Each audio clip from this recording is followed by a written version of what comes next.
Hello everyone, welcome to the channel of KV Teachers Guild. Students, today in this video we are going to start a new exercise of class 6 maths which is 11.4. 11 chapter algebra है और इसमें हमने देखा कि किस तरीके से आप कॉन्स्टेंट्स को यानी कि नंबर्स को और वेरिएबल्स यानी कि अल्फ़ाबेट्स को यूज़ करके डिफरेंट एक्सप्रेशंस क्रिएट करते हैं. For example 6 + x. x आपका वेरिएबल है, 6 आपका कांस्टेंट है, दोनों को आपने ऐड कर दिया. एडिशन यहाँ पर आपका ऑपरेशन है, तो ये हमारा एक एक्सप्रेशन हो गया विद नंबर्स एंड वेरिएबल्स. तो ये जो एक्सरसाइज है आपकी 11.4, इसमें आपको कुछ वर्ड प्रॉब्लम्स दी हुई है जहाँ पर आपको कुछ जनरल एक्सप्रेशंस लिखने हैं उनके लिए. तो चलिए एक्सरसाइज स्टार्ट करते हैं. उससे पहले if any child is new to the channel, आप चैनल को सब्सक्राइब कर लीजिए, बेल आइकन को प्रेस कर लीजिए, जिससे कि नेक्स्ट टाइम कोई भी वीडियो आपकी क्लास की आती है तो you don't miss that. Okay, let's begin. Answer the following. First question is, take Sarita's present age to be y years. Suppose करिए सरिता अभी y years की है. What will be her age 5 years from now? आज से 5 साल के बाद उसकी एज कितनी होगी? पहले इस क्वेश्चन को जनरल नंबर्स पर अप्लाई करके देखिए. सपोज करिए आपको सरिता की प्रेजेंट एज 10 ईयर्स दी होती, 5 साल के बाद उसकी एज पूछी होती, तो आप क्या कहते 15, यानी कि 10 और 5 को आप ऐड कर देते हैं. तो यहाँ पर भी आपको वही करना है, बस नंबर की जगह एक वेरिएबल आपको दे दिया है, y दे दिया है. तो अगर आपको आफ्टर 5 ईयर्स उसकी एज निकालनी है तो आप क्या करेंगे? You will write it as y + 5. Simple. 5 years add कर देंगे उसकी प्रेजेंट एज में. What was her age 3 years back? 3 साल पहले उसकी एज कितनी थी? अभी वो y साल की है, 3 साल पहले 3 साल छोटी होगी, यानी कि आप उसकी प्रेजेंट एज में से 3 ईयर्स माइनस कर देंगे, तो ये एक्सप्रेशन होगा आपका y - 3. एज के क्वेश्चन काफ़ी इंपॉर्टेंट है क्योंकि फ्यूचर में भी आप देखेंगे 7th 8th 9th up to 10th class तक भी ये क्वेश्चंस आपसे पूछे जाते हैं और इसमें बच्चे जनरली गड़बड़ करते हैं. अगर आपसे 5 साल बाद की एज पूछिए तो कई बच्चे 5y लिख देते हैं कि अभी y साल का है, 5 साल बाद 5y का हो जाएगा, जो कि बिल्कुल गलत है. थोड़ा सा आपको नंबर्स, जिस तरीके से आप नंबर्स के साथ जो ऑपरेशन लगाते वही आपको वेरिएबल्स के साथ यूज़ करना है. नंबर्स में आप 5 साल ऐड करते तो वेरिएबल्स में भी आप ऐड ही करेंगे. Sarita's grandfather is 6 times her age. Sarita के ग्रैंडफादर उसकी एज के 6 गुना हैं. What is the age of her grandfather? उनके ग्रैंडफादर की एज बताइए. सरिता की एज y साल की है, ग्रैंडफादर 6 टाइम्स 6 गुना है, तो 6 से मल्टीप्लाई कर दीजिए y को, 6 × y. और आप जानते हैं नंबर और वेरिएबल के बीच में मल्टीप्लिकेशन का साइन हम शो नहीं करते हैं, तो आप सिर्फ इसको 6y लिखेंगे. तो ग्रैंडफादर 6y के होंगे. 6y का मतलब है 6 टाइम्स y, 6 × y, y का 6 गुना. Grandmother is 2 years younger than grandfather. Grandmother जो है वो ग्रैंडफादर से 2 साल छोटी है. What is grandmother's age? Grandmother की एज बताइए. अब देखिए ग्रैंडफादर कितने के हैं? 6y के. ग्रैंडमदर उनसे 2 साल छोटी है, मतलब अगर आप ग्रैंडफादर की एज से 2 ईयर्स माइनस कर दे तो ग्रैंडमदर की एज आ जाएगी, तो उनकी एज होगी 6y - 2. Sarita's father's age is 5 years more than 3 times Sarita's age. Important question है. फादर की एज सरिता की एज के 3 टाइम्स से 5 ज़्यादा है, तो फादर की एज बताइए. तो पहले सरिता की एज का 3 टाइम्स कर लीजिए. सरिता अभी y साल की है, तो 3 टाइम्स कितना होगा? 3y. फादर 3 टाइम्स से भी 5 ज़्यादा है, मतलब 3 टाइम्स में भी आपको 5 ऐड करना पड़ेगा, तब आपको फादर की एज मिलेगी. तो यह आपकी एक्सप्रेशन है और इस एक्सरसाइज के सभी क्वेश्चन इंपॉर्टेंट है. कोई भी एक क्वेश्चन आपको हमेशा देखने को मिलेगा एग्जाम में, फाइनल्स में भी और PT2 में भी. सो ये आपके आंसर्स हैं. 5 साल बाद सरिता y + 5 की हो जाएगी, 3 साल पहले y - 3 की थी. ग्रैंडफादर अगर 6 टाइम्स है तो 6 × y, 6y के हो जाएंगे. ग्रैंडमदर अगर ग्रैंडफादर से 2 साल छोटी है तो ग्रैंडफादर की एज से आप 2 माइनस करेंगे. और फादर अगर 5 ईयर्स ज़्यादा है 3 टाइम्स से, तो 3 times of Sarita's age + y. Okay, next question. The length of rectangular hall is 4 metre less than 3 times the breadth of the hall. एक हॉल है, रेक्टेंगल शेप में है, उसकी जो लेंथ है that is 4 metre less than 3 times the breadth. Length breadth के 3 गुना से 3 times से 4 कम है, मतलब जितनी भी ब्रेथ होगी उसके 3 टाइम्स से 4 लेस होगी वो. What is the length? Length कितनी है? If breadth is b metre. Breadth आपको b मीटर दी हुई है इसका आंसर आप डायरेक्ट लिखेंगे, बहुत ज़्यादा लैंग्वेज लिखने की ज़रूरत नहीं है। इसका आंसर आप लिखेंगे breadth equals to b, length equals to, सीधा लेंथ लिख दीजिए। क्या कहा था उसने, लेंथ कितनी है 3 टाइम्स से 4 लेस, तो 3 टाइम्स बी यानी कि 3b। 3 टाइम्स का ये मतलब है आप मल्टीप्लाई करेंगे b को 3 से, और उससे भी 4 लेस, मतलब उसमें से भी 4 माइनस कर दीजिए, तो लेंथ हो जाएगी 3b minus 4। Simple. Next question is a rectangular box has height h centimetre. एक रेक्टेंगुलर बॉक्स है, हाइट h है, मतलब वो क्यूबॉइड हो गया। रेक्टेंगल की अगर हाइट हो जाती है तो क्यूबॉइड शेप हो जाती है उसकी, क्योंकि रेक्टेंगल में तो खाली लेंथ एंड ब्रेथ होती है। तो एक बॉक्स है, हाइट तो h है उसकी, सपोज करिए ये बॉक्स है, हाइट h है, okay. Its length is 5 times the height, length height का 5 टाइम्स है, मतलब लेंथ कितनी हो जाएगी 5 into height 5h। Breadth is 10 centimetre less than length, breadth जो है ये लेंथ से 10 सेंटीमीटर कम है। लेंथ कितनी है 5h, तो ब्रेथ कितनी हो जाएगी उससे 10 कम, यानी कि 5h minus 10। Express the length and breadth of the box in terms of height, हमने कर दी। तो इसमें आप यही करेंगे, सी के आंसर में आप लिखेंगे हाइट इक्वल्स टू, जो दी हुई है हाइट इक्वल्स टू h, उसके बाद आपको दिया हुआ है लेंथ है 5 टाइम्स द हाइट, तो आप यहाँ पर लेंथ लिखेंगे, so length equals to 5 times the height 5h। Breadth equals to length से 10 कम, यानी कि 5h से 10 कम माइनस 10। 10 लेस करने के लिए आप 10 माइनस करते नंबर से, तो अब 5h से माइनस कर दीजिए लेंथ से। सिंपल आंसर है। Next is Meena, Beena and Leena, 3 लड़कियां यहाँ पर आपको दिखाई दे रही है। They are climbing the steps to the hill top, तीनों हिल टॉप पे जा रही है स्टेप्स को क्लाइंब करके। Meena is at step s, Meena s step पे है, अब पता नहीं कौन सी मीना है। Beena is 8 step ahead, okay, Beena उससे 8 स्टेप आगे, लीना 7 स्टेप पीछे है, मतलब ये बीना है, ये बीना है, ये s स्टेप पर है। मीना, माफ़ करिएगा, ये मीना है, मीना s स्टेप पर है, मीना s स्टेप पर है अभी। बीना 8 स्टेप आगे है, ये बीना है सबसे आगे जो है। बीना इससे 8 स्टेप आगे है, तो कहाँ होगी s प्लस 8, जहाँ पर मीना है उसमें 8 ऐड कर दीजिए। And Leena is 7 step behind, ये लीना है, लीना 7 स्टेप पीछे है, तो जहाँ पर अभी मीना है उससे 7 माइनस कर दीजिए, s minus 7। The total number of steps to the hill top is 10 less than 4 times what Meena has reached. Express the total number of steps using s। जो टोटल स्टेप्स हैं पहाड़ी तक पहुंचने के लिए वो है 10 लेस देन 4 टाइम्स, जहां पर अभी मीना है।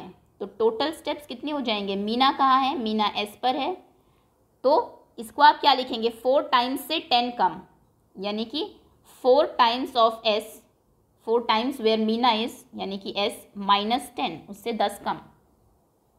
क्वेश्चन समझ में आ गया। तो यहाँ पर आप लिखेंगे Meena is at s, okay, answer इसका आप ऐसे लिखेंगे, मीना s, उसके बाद बीना 8 स्टेप अहेड है, so Beena equals to s plus 8। Next is Leena, Leena s minus 7, 7 पीछे है, and total steps equals to this is Meena, no correct है, ओके। टोटल स्टेप्स हैं 10 less than 4 times of Meena, Meena जहाँ पर है उसके 10 उसके 4 टाइम्स है, मतलब 4s माइनस 10, ये टोटल स्टेप्स है। बस इतना ही इसका आंसर होगा। अ बस ट्रैवल्स एट v पर किलोमीटर, ये क्वेश्चन मैंने बहुत बार रिपीट होता हुआ देखा है एग्जाम में, ये इंपॉर्टेंट क्वेश्चन है। मीना वाला क्वेश्चन नहीं पूछा जाता है अक्सर, क्योंकि क्वेश्चन काफ़ी लेंदी है। रेक्टेंगुलर बॉक्स वाला पूछ लिया जाता है, तो ये क्वेश्चन इंपॉर्टेंट है, क्योंकि जिसमें मल्टीप्लिकेशन, एडिशन, सब्ट्रैक्शन सभी कुछ आए वो इंपॉर्टेंट क्वेश्चन होता है, और इसमें ई इंपॉर्टेंट है, इसमें स्टार लगा लीजिए। A bus travels at v kilometre per hour, एक बस है जो किस स्पीड से चल रही है, बस चल रही है v किलोमीटर पर आवर, मतलब 1 घंटे में v किलोमीटर चलती है। 2 आवर्स में कितना चलेगी 2v, 3 आवर्स में कितना चलेगी 3v, यही होता है ना, स्पीड को आप आर से मल्टीप्लाई करते जाइए, आपको पता लग जाएगा, okay. It is going from Daspur to Bispur, वो दसपुर से बस चल रही है और बीसपुर उसको जाना है। After the bus has travelled 5 hours, जब बस 5 घंटे चल लेती है, 3 4 5 5 आवर्स, मतलब यहाँ आपकी बस पहुँच गई अभी तो भी क्या है, Bispur is still 20 kilometres away, Bispur अभी भी 20 किलोमीटर दूर है। What is the distance from Daspur to Bispur? Important question, Daspur से बीसपुर की डिस्टेंस बताइए कितनी है। अगर मुझे ये टोटल डिस्टेंस निकालनी है तो क्या करेंगे, जितनी बस चल चुकी है प्लस जितना बचा है दोनों को ऐड कर दीजिए, आपको टोटल डिस्टेंस पता लग जाएगी।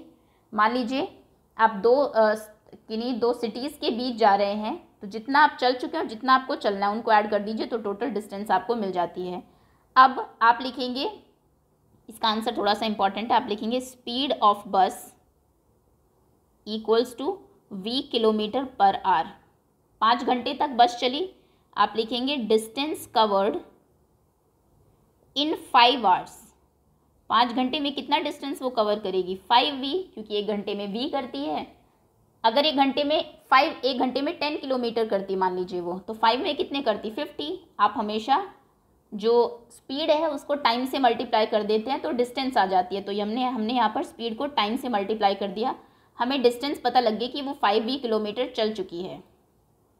डिस्टेंस स्टिल रिमेनिंग या फिर डिस्टेंस लेफ्ट, अभी भी कितनी डिस्टेंस बची है टू ट्रैवल, जितना आगे जाना है, दैट इज़ 20 किलोमीटर्स, 20 किलोमीटर और जाना है। 5v चल चुका है, 20 और जाना है, तो इसके बाद आप लिखेंगे ये नीचे स्पेस नहीं है इसलिए मैं इधर लिख रही हूँ, so total distance equals to 5v plus 20, ये आपका आंसर है। 5v प्लस 20 किलोमीटर्स, जितना चल चुका है और जितना जाना है। इंपॉर्टेंट क्वेश्चन है, एक बार फिर से बता देती हूँ क्या करना है आपको। सबसे पहले स्पीड लिखनी है बस की, v किलोमीटर पर आवर है, 5 आवर्स वो चल चुकी है और 20 किलोमीटर्स अभी भी है बीसपुर। टोटल डिस्टेंस बतानी है दसपुर और बीसपुर में, आप लिखेंगे 5 आवर्स में वो कितना चली, 5v, स्टिल कितना बचा है 20, तो टोटल डिस्टेंस हो जाएगी 5v प्लस 20। पिक्चर ड्रॉ करने की ज़रूरत नहीं है, ये मैंने सिर्फ समझाने के लिए बताया है। ओके, नेक्स्ट सेकेंड क्वेश्चन पर आते हैं। Change the following statements using expression into statements in ordinary language. इनको नॉर्मल लैंग्वेज में आपको, जो ऑर्डिनरी लैंग्वेज है उसमें लिखना है। यहाँ पर कुछ स्टेटमेंट्स आपको दी हुई है, जैसे कि हम कहें Salim score R run in cricket match, Salim ने R रन स्कोर किए, नलीम ने R+15, तो इसका क्या मतलब है, हम कहेंगे कि नालिन ने 15 रन ज़्यादा स्कोर किए सलीम से, क्योंकि R+15 है। Okay, a notebook cost ₹P, a book cost 3p। Notebook की कॉस्ट p है कॉस्ट, और बुक की कॉस्ट 3p है, तो क्या रिलेशन है, हमें यहाँ से क्या पता लगा कि बुक की जो कॉस्ट है वो 3 टाइम्स है किसकी, नोटबुक की कॉस्ट की। ये नॉर्मल लैंग्वेज में आपको लिखना है, तो आप लिखेंगे so the cost of book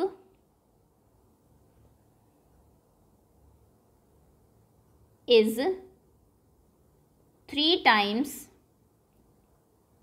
the cost of a notebook. ये नॉर्मल लैंग्वेज में लिखा गया ये, क्योंकि उसकी p है और उसकी 3p है, फर्स्ट का answer. Okay, next question. Tony puts Q marbles on the table. Tony ने Q मार्बल टेबल पे रखे and 8 Q marbles in his box, और 8Q मतलब 8 टाइम्स जितने उसने टेबल पे रखे थे वो मार्बल्स उसने बॉक्स में रखे। तो क्या नॉर्मल लैंग्वेज में आप लिखेंगे कि मार्बल्स जो बॉक्स में हैं they are 8 times the marble on the table, वो टेबल पर जितने मार्बल्स हैं उसके 8 टाइम्स हैं। That means you will write कि टोनीज बॉक्स कंटेन, या Tony's box has 8 times marbles, 8 times the number of marbles on the table. Table पर जितने मार्बल्स हैं उसके 8 टाइम्स 8 गुना टोनी के बॉक्स में है। Okay, next. Our class has n students, हमारी क्लास में n स्टूडेंट्स हैं। The school has 20 n students, हमारी क्लास में n स्टूडेंट्स हैं, पूरे स्कूल में 20 n स्टूडेंट्स हैं, यानी कि पूरे स्कूल में हमारी क्लास से 20 टाइम्स ज़्यादा स्टूडेंट्स हैं। So you will write, so this is C's answer. Total number of students in school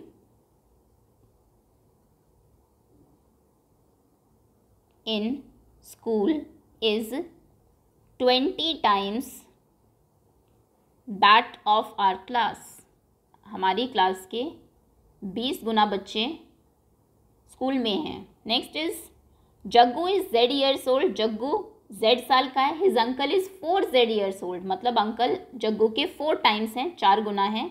and his aunt is 4Z - 3. Aunt जो है वो अंकल से 3 साल छोटी है, बिकॉज -3 यहाँ पर लिखा हुआ है. अब इस चीज़ को, ये तो आपकी लैंग्वेज में लिखना है, ये तो आपका एक्सप्रेशन है यहाँ पर. सो आप क्या लिखेंगे? सो जग्गूज अंकल, एक तो हमें यहाँ से ये पता लगा कि उनके जो अंकल है इज़ 4 टाइम्स, वो 4 गुना है, दैन जग्गू, जग्गू से.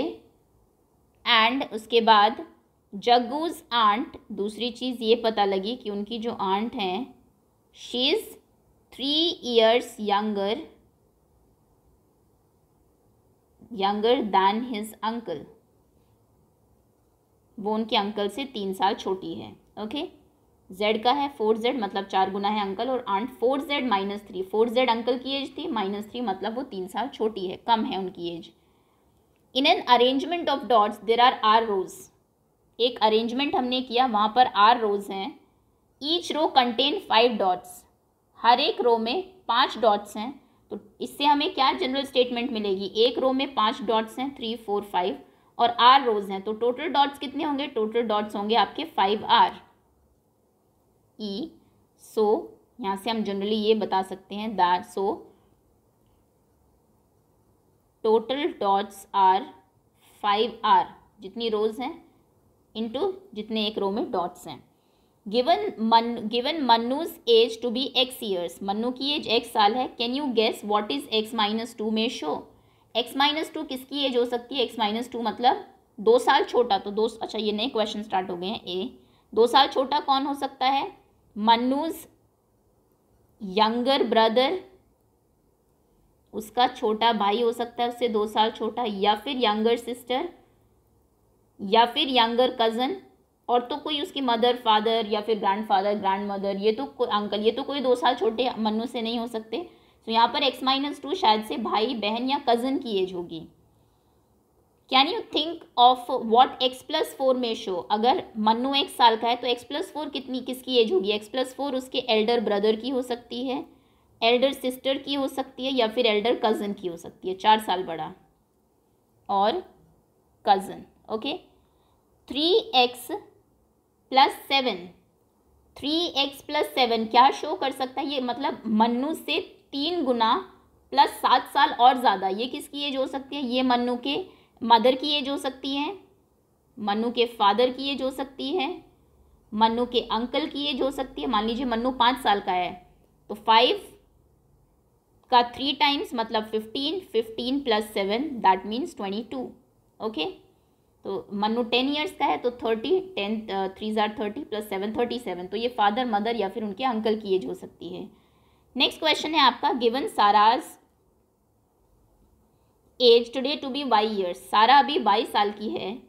Think of her age in future और इन पास्ट, इसमें से कुछ चीज़ें बताइए, उसकी कौन सी एज फ्यूचर की है, कौन सी पास्ट की है. Y + 7 मतलब अभी Y की है, +7 7 ज़्यादा, तो ये फ्यूचर की एज है. Y - 3 3 साल कम, ये पास्ट की एज है, पहले वो 3 साल कम होगी. Y + 4.5 4.5 साल बड़ी, तो ये फ्यूचर की एज है, और 2.5 2.5 साल छोटी, ये उसके पास्ट की एज है. अगर एज में से आप माइनस करते हैं तो वो पास्ट की एज होगी, ऐड करते हैं तो वो फ्यूचर की एज होगी. Given n students in the class like football, n बच्चों को फुटबॉल पसंद है. What made 2n show? 2n क्या शो कर सकता है? 2n मतलब 2 गुने बच्चे, फुटबॉल से 2 गुने बच्चे इस गेम को पसंद करते हैं. तो कौन सा ये गेम होगा जो ज़्यादा पॉपुलर हो क्लास में? मान लीजिए क्रिकेट, तो 2n शो कर सकता है क्रिकेट को, क्योंकि फुटबॉल से ज़्यादा क्रिकेट जनरली बच्चों को पसंद होता है. व्हाट में n/2 शो? n/2 शो मतलब n/2 जितने बच्चे फुटबॉल पसंद करते हैं उसके आधे बच्चे इस गेम को पसंद करते हैं. तो ये कौन सा गेम हो सकता है? मान लीजिए वॉलीबॉल है, या फिर हॉकी है, कोई भी ऐसा गेम, खो खो है, कबड्डी है, कबड्डी, कोई भी गेम आप लिख दीजिए. ओके, चलिए दैट्स ऑल स्टूडेंट्स. इसी के साथ एक्सरसाइज आपकी फिनिश होती है. होपफुली सभी बच्चों को अच्छे से समझ में आ गई होगी. ये चैप्टर बहुत इंपॉर्टेंट है, इसके कॉन्सेप्ट आप अभी से क्लियर करके अगर चलेंगे तो बहुत ईजी रहेगा आपका, क्योंकि अलजेब्रा हायर क्लासेस तक चलेगा आपका. Okay, that's all. Thank you so much.